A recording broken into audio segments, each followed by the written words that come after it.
క్రోతినామ సంవత్సరంలో శాస్త్రోక్తంగా సతచండీ యాగాలు. భక్తులు ఈ నెంబర్లను సంప్రదించండి. నమస్కారం, నేను మీ జాహ్నవి. మనతో ఉన్నారు ప్రముఖ జ్యోతిష్య వాస్తు పండితులు, జ్యోతిష్య వాస్తు శిక్షణ నిపుణులు, లలిత ఉపాసకులు, ప్రముఖ ఆధ్యాత్మికవేత్త బ్రహ్మశ్రీ నానాజీ పట్నాయక్ గురూజీ. సూక్ష్మంలో మోక్షం ఈ ప్రత్యేక కార్యక్రమం ద్వారా మనకున్నటువంటి ప్రతి సందేహాన్ని ఎంతో చక్కగా నివృత్తి చేస్తూ ఉన్నారు కదా గురువుగారు. మనందరికీ ఉపయోగపడే ఒక చక్కటి టాపిక్ ని గురువుగారు మాటలు అడిగి తెలుసుకుందాం. నమస్కారం గురువుగారు. శ్రీమాత్రే నమః. గురుగారు, అయితే ఒక సందేహం అనే చెప్పాలి. వెరీ రీసెంట్ గా నేను ఒక వీడియో చూసాను. ఆ వీడియోలో ఒక పర్సన్ వాళ్ళ మదర్ ఆత్మ ఉన్నట్లయితే ఆ గంట మోగాలి అని ఇంకొక పర్సన్ అడిగినప్పుడు ఆ గంట మోగింది. అంటే నేనున్నాను అని, ఉంది ఆత్మ ఇక్కడ ఉంది అని చెప్పి. అయితే నిజంగా మనకి చనిపోయిన వారి ఆత్మలు ఉండి ఇక్కడ నేను ఉన్నాను అని కొంతమంది ద్వారా చెప్పించే అవకాశాలు నిజంగానే ఉన్నాయంటారా? ఖచ్చితంగా ఉందమ్మా. ఎందుకంటే ఇదేదో ఈ రోజు మీరు చూసిన వీడియో అని కాకుండా మన పురాణాలు కానీ శాస్త్రాలు కానీ అన్నీ చెప్తున్నది ఏంటంటే ఆత్మ అనేటువంటిది ఉంది. ఆత్మ ఏదైతే ఉందో దానికి ఏమి అంటే చావు కానీ మన భగవద్గీతలో కూడా ఉంది, తెలుసు కదా మీకు. ఆత్మకి చావు అనేటువంటిది ఉండదు, గుర్తుపెట్టుకోండి. నీటిలో తడవడం కానీ ఎండకి ఎండడం కానీ ఇట్లాంటివి ఏమి ఉండవు. అగ్ని చేత దహింపబడనటువంటిది ఆత్మ అని చెప్పి శ్రీకృష్ణ పరమాత్మే చెప్తారు. అంటే ఆత్మ అనేటువంటిది ఒక సాఫ్ట్వేర్ అనుకుంటే ఈ శరీరం అనేటువంటిది ఒక హార్డ్వేర్. అర్థం చేసుకోండి. మళ్ళీ పుట్టడం అనేటువంటిది ఉంటుంది. అయ్యో జన్మలు ఉంటూనే ఉంటాయి మనిషికి. అయితే ఇక్కడ ఏంటంటే శాస్త్రంలో చెప్పినటువంటి విషయం ఏమిటి, అసలు ఆత్మలకు సంబంధించిన విషయము అని చెప్పి చూసుకున్నట్లయితే ఒక ఆత్మ జన్మలు ఎత్తుతూ ఉంటుంది. ఎత్తుతూ ఉండేటువంటి దీంట్లో మరి మీకు అనిపించవచ్చు ఏంటి, ఈ ఆత్మ ఇక్కడ జన్మ ఎత్తేసింది కదా, మళ్ళీ ఇక్కడ ఎలా ఉంటుంది ఉంటుంది అనేటువంటిది. అలా ఉంటుంది. ఎందుకంటే మన పూర్వీకులు మరి మనం పితృదేవతలకు ఇస్తున్నాం అంటుంటాం చూసారు. ఆ పూర్వీకులకి మనం ఏదైతే పితృదేవత సంబంధించి చేస్తుంటామో అక్కడ జన్మను ఎత్తడము జరుగుతుంది, ఇంకో దగ్గర ఇక్కడ మన దగ్గర ఉండడము జరుగుతుంది. వాళ్ళకి అదే ఉండడము జరుగుతుంది. మీకు ఎందుకమ్మా ఇప్పుడు కొంతమంది ఎవరైనా సరే చూడండి గతిస్తారు, వాళ్ళ యొక్క తిథి దగ్గరికి వస్తుంది అనగానే వాళ్ళ కల్లోకి వస్తారు. ఇంతకుముందు వీడియోలో కూడా మనం మాట్లాడుకున్నాం. వాళ్ళ స్వప్నంలోకి ఎందుకు వస్తారు అంటే మాకు ఈ తిథి మా తిథి రాబోతుంది కాబట్టి మీరు మాకు సంబంధించినటువంటిది ఏదైతే అబ్దికాలు ఉన్నాయో చెయ్యండి అని చెప్పి గుర్తు చేయడం. కాబట్టి ఖచ్చితంగా ఉంది, అందులో ఎటువంటి సందేహం లేదు. 100 out of 100% మన భగవద్గీత చెప్పినటువంటి విషయం ఇది. అయితే మన తాతలు ముత్తాతలు అయ్యో మన చుట్టూ ఉంటారు. అయ్యో భలేవారు. ఇప్పుడు 3 పిండాలు పెడతారు, తెలుసు కదా మీకు. పిండ చేసేటప్పుడు అబ్దికం చేసేటప్పుడు తండ్రి తాత ముత్తాత పేర్లు చెప్తారు. అవునా? అవును. మనకిది కేవలం ఏదో భగవద్గీత మాత్రమే కాకుండా అనేకమైనటువంటి పురాణాలు చెప్పబడింది ఈ ఆత్మల గురించి కానీ ఇవన్నీ. ఆత్మ అంటే అదేదో దెయ్యము భూతం అని కాదు. ఇక్కడ మీరు బాగా అర్థం చేసుకోండి. ఆత్మ అనగానే అందరికీ వచ్చేటువంటి థాట్ ఏంటంటే అమ్మో అదేదో దెయ్యం అదేదో భూతం కాదు. మనలో ఆత్మ ఉంది, ఇప్పుడు మీలో ఆత్మ ఉంది, ఆ కెమెరామెన్లో ఆత్మ ఉంది, అందరిలో ఆత్మలు ఉన్నాయి. ఈ ఆత్మ అనేటువంటిది ప్రయాణం చేస్తూ ఉంటుంది. ఈ ఆత్మ ప్రయాణం ఎలా జరుగుతుంటుందంటే వీళ్ళు చేసిన పాపము పుణ్యము ద్వారా శరీరాన్ని దాల్చుతూ ఉంటుంది. ఓకే, ఈ పితృదేవతలకు సంబంధించిన మనం చేస్తూ ఉంటే ఆ పితృదేవత అనుగ్రహం ద్వారా మనం ఇబ్బందుల నుంచి బయటపడడం కానీ ఒక మంచి జరగడం కానీ ఒక శుభకార్యం జరగడం కానీ జరుగుతూ ఉంటుంది. ఇప్పుడు మీరు ఏదైతే వీడియోలో చూసానన్నారో అదేదో గంట మోగిందన్నారు, అది నిజంగానే ఉంటుంది, అదేమో అబద్ధమేం కాదు. అదే మీరు ఇప్పుడు అనుకోవచ్చు అదేమో సాధన అంటే ఇది ఒక సాధన కూడా అని చెప్పొచ్చు. దాన్ని కొంతమంది సాధన చేస్తారు, కొంతమందికి ఇన్బిల్ట్ గా ఇన్ట్యూషన్ పవర్స్ అంటారు, కొంతమందికి ఆత్మలు కనబడతాయి. అది ఎలా అంటే రవికి సంబంధించినటువంటి స్థితి బట్టి ఆత్మ అనేటువంటిది కనిపిస్తూ ఉంటుంది. నాకు ఒకసారి కనబడింది ఆత్మ. అవునా? అయ్యో నేను ఒకరోజు ఎలా అంటే నైరుతి బెడ్రూమ్ లో పడుకున్నా, ఇట్లా ఇంట్లో పడుకొని ఇలాగ కొంచెం అంటే అప్పుడే కళ్ళు తెరవబోతున్నట్టు ఇట్లా ఉండగానే ఒక దుప్పటి మనిషి మొత్తం కప్పేసుకొని ఇలా ఉంటే ఎలా ఉంటాడు కొన్ని సీరియల్ వీడియోలు సినిమాలో అలాగా కప్పేసుకున్నటువంటి ఒక ఆకారము ఇలా నడుచుకుని వెళ్ళిపోయినట్టు అనిపించింది. వాటికి మనం కనిపిస్తామా? ఎందుకు కనపడం? హామ్ చేసే అంత ఇది ఉండదు. సినిమాల్లో చూపిస్తారు అలాగా, అదేదో మనిషిని ఎత్తేసినట్టు కింద పడేసినట్టు చూపిస్తుంటారు కదా, అంత ఏం ఉండదు. అవి పిశాచ సంబంధంగా ఇప్పుడు కొన్ని కోరిక తీరక అయిపోయినటువంటిది ఇంకో సోల్లోకి ఎంటర్ అవ్వాలని చూస్తూ ఉంటుంది. కాకపోతే ఏంటంటే అది ఆత్మ అంతే, అదేమి మనల్ని ఏమి చేసేయడం ఏమి ఉండదు. ఎందుకంటే మనలో ఉన్నదే శరీరం అయిపోయిన తర్వాత ఆత్మరూపంలో ఉంది అంతే. ఇప్పుడు మనలో ఉంది కదా, మనం భయపడుతున్నామా? మనలో ఒక ఆత్మ ఉంది, మనం భయపడుతున్నామా? ఎదుటి మనిషిలో కూడా ఆత్మ ఉంది, భయపడుతున్నామా? లేదు కదా. సినిమాల్లో ఏంటంటే సినిమాటిక్ గా అలా చూపిస్తారు, బట్ ఏంటంటే సత్యం ఏమిటి అంటే ఆత్మ అనేటువంటిది ఉంది. అయితే ఆత్మ జన్మలు అనేటువంటివి ఉన్నాయి, పాపము పుణ్యం అనేటువంటిది ఉంది. అందుకే నువ్వు పాపం చేయకు, పుణ్యం చేయి, ఒకరిని ఇబ్బంది పెట్టకు. పాపం పుణ్యం అంటే ఏం లేదు, శాస్త్రం చెప్పింది ఒకటే. వేదం మొత్తం సారం తీస్తే ఏమిటంటే పరోపకారం పుణ్యం, పరిపీడనం పాపం. ఆత్మఘోషలు అంటాం కదా. ఆత్మఘోష అంటే వీళ్ళు ఇప్పుడు చూడండి, ఇప్పుడు చాలా మంది ఇవాళ రేపు నేను పెళ్లి చేసుకోను, పిల్లల్ని కన్ను అంటున్నారు చూసారా. ఇవన్నీ ఆత్మఘోషకి తర్వాత తరాలకి ఇబ్బంది అవుతుంది. ఎందుకంటే వీళ్ళు పిల్లలు లేరు, ఏమీ లేదు, వంశం లేదు. వంశం ఎందుకు ఉండాలి? వారి పెద్దలకి వారికి సంబంధించినటువంటి ఏవైతే ఆబ్దికాలు ఏమైనా ఉంటే అవి చేస్తూ ఉంటే పితృదేవతలకు చేయడానికి వంశం ఉండాలి. కేవలం ఏదో పిల్లల్ని కనడానికనో లేకపోతే ఇంకోటి తిని తాగి తిరగడానికి కాదు. మనిషి పుట్టుక అనేటువంటిది దేని ద్వారా ఆ యొక్క సైకిల్ అనేటువంటిది నడుస్తూ ఉంటుంది. అందుకని వంశం ఉండాలి. చాలామంది తెలియక, నేను ఇవాళ ఉదయం కూడా ఒక కాల్ మాట్లాడినప్పుడు నాకు పిల్లలు వద్దని అంటున్నారండి, నా తండ్రి బాగా బాధపడుతున్నాడు, వాళ్ళ అబ్బాయి నాకు పిల్లలు వద్దంటున్నారట.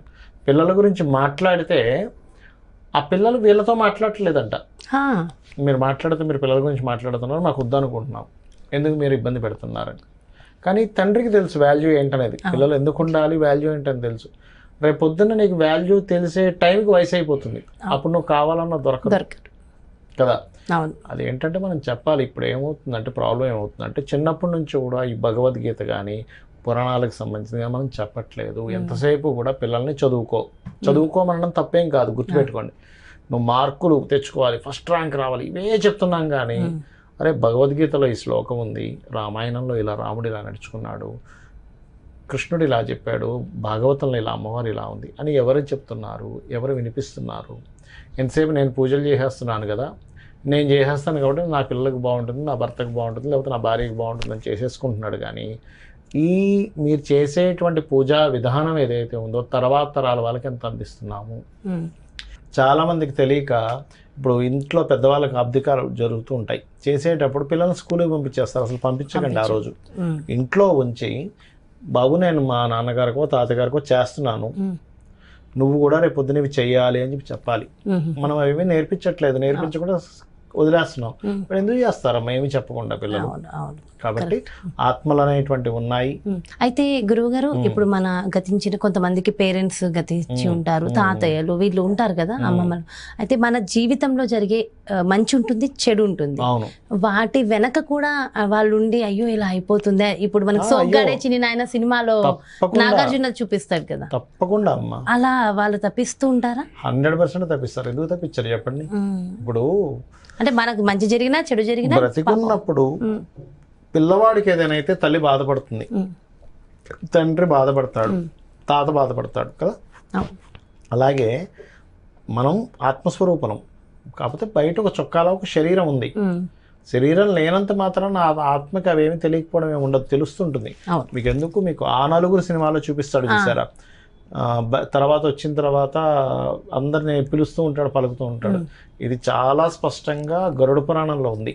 చనిపోయిన తర్వాత సరిగ్గా 48 నిమిషాల్లో వెళ్ళి మళ్ళీ తీసుకొస్తారు. ఆ వ్యక్తి 11 రోజులు ఆ ఇంట్లోనే తిరుగుతూ ఉంటాడు, అందరినీ మాట్లాడదామని ప్రయత్నం చేస్తుంటాడు, ఆయన ఏదైనా చెప్దామని ప్రయత్నం చేస్తుంటాడు. మనకి ఏమీ వినబడదు, అస్సలేమీ వినబడదు. మనకి ఎంతో ప్రయత్నం చేస్తున్నా కొంతమంది ఎక్కడెక్కడో మరణిస్తూ ఉంటారు, మనకు తెలియదు వాళ్ళు చనిపోయారన్న విషయం కూడా. అలాంటప్పుడు మరి ఎలా తెలుస్తుంది? వస్తుంది. అలాంటప్పుడు కూడా ఆత్మ ఇక్కడికి వచ్చేస్తుంది. ఆత్మ ఎంతసేపు ప్రయాణం చేస్తుంది, దానికి ఏమైనా బళ్ళు ఇవన్నీ కావాలంటారా? అదేంటది వస్తుంది. ఓకే, మొత్తానికి చెప్పేది ఒకటే. ఇప్పుడు మీరు అడిగారు కాబట్టి పితృదేవత ఆరాధన ఖచ్చితంగా చేయండి. తెలుసుకోకపోతే తెలుసుకొని చేయండి. ఇదేదో మూఢనమ్మకమనో ఇట్లాంటివి ఏమీ పెట్టుకోకండి.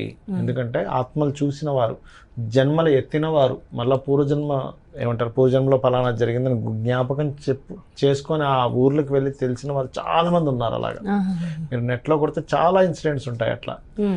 మనకి భగవద్గీతలో మనం ఆరాధిస్తున్నటువంటి శ్రీకృష్ణ పరమాత్మే చెప్పాడు ఈ విషయాన్ని, ఇంకెవరో చెప్పక్కర్లేదు, ఎవడో రాసింది కాదు. శ్రీకృష్ణ పరమాత్మ చెప్పినప్పుడు, మీరు భగవంతుని నమ్ముతున్నప్పుడు, ఆ భగవత్ స్వరూపమే చెప్పినప్పుడు, ఆ గరుడ పురాణాల్లో ఉన్నప్పుడు మీరు దాని గురించి సంశయించాల్సిన అవసరం, ఇంకేదో రీచెక్ చేసుకోవాల్సిన అవసరం లేదు. అంతే కదమ్మా. కాబట్టి ఖచ్చితంగా ఆత్మ సంబంధించినటువంటి ఏదైతే ఉంటాయో ఆ సంస్కారాలు ఖచ్చితంగా చేయడం వల్ల ఇంకా మంచి జరుగుతుంది. మంచిది చేయాలి, 100% చేయాలి. సో ఆత్మలు అయితే ఉంటాయి అనేది మాత్రం ఆత్మ అంటే అదేదో దెయ్యము భూతము కాదు. మళ్ళీ చెప్తున్నా, దెయ్యము భూతము గురించి మనం మాట్లాడుకోవట్లేదు. ప్యూర్లీ ఆత్మ అనేటువంటిది ఉంది, 100% ఉంది. అది మనం నమ్మాలి, అర్థం చేసుకోవాలి. నిజంగా అంటే చాలా మంచి విషయం తెలియచేశారు. నిజంగా ఆత్మలు ఉన్నాయి అనేది అంటే మీరే చూసాను అని చెప్తున్నారు కాబట్టి ఖచ్చితంగా నమ్మదగిన విషయం. చూసాను, నా కళ్ళారా చూసా ఆత్మని.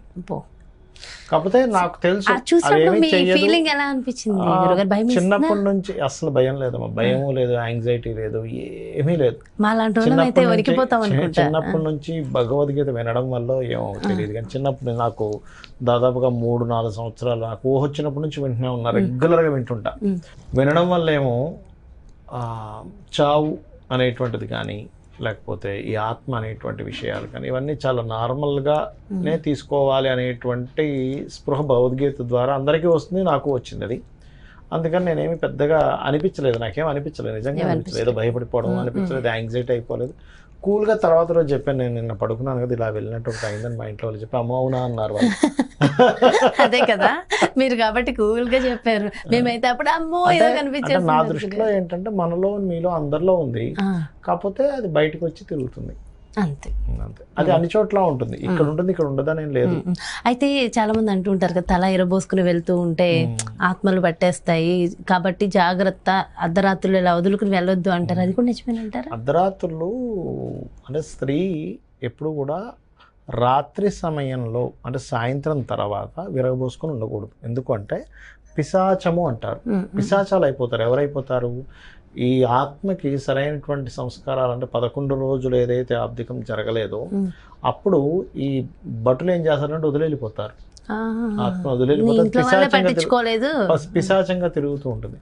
ఆ పిశాచము స్త్రీ యొక్క వెంట్రుకలు కొస నుంచి పట్టుకుంటుంది స్త్రీని. అందుకే కొంతమంది పిచ్చి పిచ్చిగా ఎందుకు ప్రవర్తిస్తుంటారు అంటే బికాజ్ ఆఫ్ మన కంటికి కనబడకుండా వాళ్ళని పిశాచం పట్టుకుంది. అది నిజం, ఎవరు ఏమనుకున్నా అది నిజం. అదొక ఎనర్జీ, పిశాచం అంటే ఒక ఎనర్జీ అనుకోండి. ఆత్మ అనేటువంటిది ఏదైతే ఉందో అది వెళ్ళాల్సిన రూట్కి వెళ్లకుండా ఉండిపోవడం వల్ల పిశాచంగా మారి. అది కూడా కొన్ని నక్షత్రాల వాళ్ళకే ఇలా పట్టుకునే అవకాశం ఉంటుంది. అంటే నక్షత్రాలు కాదు, సన్ వీక్ గా ఉంటే కొంచెం తొందరగా పట్టుకుంటుంది. పట్టుకోవడం అంటే అదేదో సినిమాల్లో చూపించినట్టుగా వాళ్ళ కళ్ళు నల్లగా అయిపోవడం, గుడ్లు తెల్లగా అయిపోవడం, ఇలాగా అది స్లాబ్ కతుక్కుపోవడం, భూమి కతుక్కుపోవడం అన్నిటినీ అంత సీన్ ఉండదు. అంత సీన్ అసలు ఏమి ఉండదు, గుర్తుపెట్టుకోండి. అదేంటంటే వీళ్ళ యొక్క మైండ్ సెట్ ని కొంచెం ఒక రకంగా ప్రవర్తన ఇస్తుంది. అంతేగాని సినిమాల్లో చూపించినట్టుగా ఒక పెద్ద సినిమా వేసుకోవడానికి ఏమవుతుంది. అలా అయితే నేను ఒకటే చెప్తాను, అలా అయితే బార్డర్స్లో బార్డర్స్లో ఉండేటువంటి సైన్యంలోకి వెళ్ళిపోయి ఇబ్బంది పెట్టచ్చుగా. అవును, అంతే కదా. కాబట్టి ఎందుకంటే బార్డర్లో చాలా మంది చచ్చిపోతుంటారు యుద్ధంలో, ఆత్మలు ఇంకోళ్ళ మీద చేయొచ్చు. అలాంటిది ఒకటి కూడా విన్నా నేను. ఒక అధికారి మాత్రం ఆత్మగా తిరుగుతూ ఇబ్బంది పెడుతుంటాట, ఒక్కరు మాత్రం నేను విన్నాను. అది ఎంతవరకు కరెక్ట్ అనేది మనం దాన్ని తెలుసుకోవాలి. బట్ అలా కూడా జరిగింది. అటువైపు వాళ్ళని ఇబ్బంది పెడుతుంటారా? Okay okay. ఎందుకంటే వాళ్ళకి ఇది అంటే ఎంతో ఇంకా కోరిక తీరిపోలేదు. ఆ బార్డర్ లో ఆ శత్రువుల పైన కోరిక తీరకపోవడం వల్ల అది అలా అవుతూ ఉంటుంది. నెట్ లో కొడితే వస్తుంది కూడా. అవునా? ఇన్సిడెంట్ ఉంది. అబ్బో, నిజంగా చాలా చాలా చాలా డీటెయిల్ ఇన్ఫర్మేషన్ ఇచ్చారు గురుగారు. Thank you so much. శ్రీమాత్రే నమః. ఎస్, ప్రతి విషయం తెలుసుకోవడం అవసరం. ఇలాంటి నాలెడ్జ్ కూడా మనం తెలుసుకోవడం వల్ల కాస్త అవేర్నెస్తో ఉంటాం. సో చాలా మంచి ఇన్ఫర్మేషన్ అందించారు అండ్ చక్కగా దీనికి రెమెడీస్ కూడా ఇచ్చేసారు కదా గురుగారు. మరో చక్కటి ప్రత్యేకమైన కార్యక్రమంతో మళ్ళీ మీ ముందుకు వచ్చేస్తాను. నమస్తే. సుమన్ టీవీలో మీ పర్సనల్ అండ్ బిజినెస్ ప్రమోషన్స్ కోసం కింది నెంబర్కి కాంటాక్ట్ చేయండి.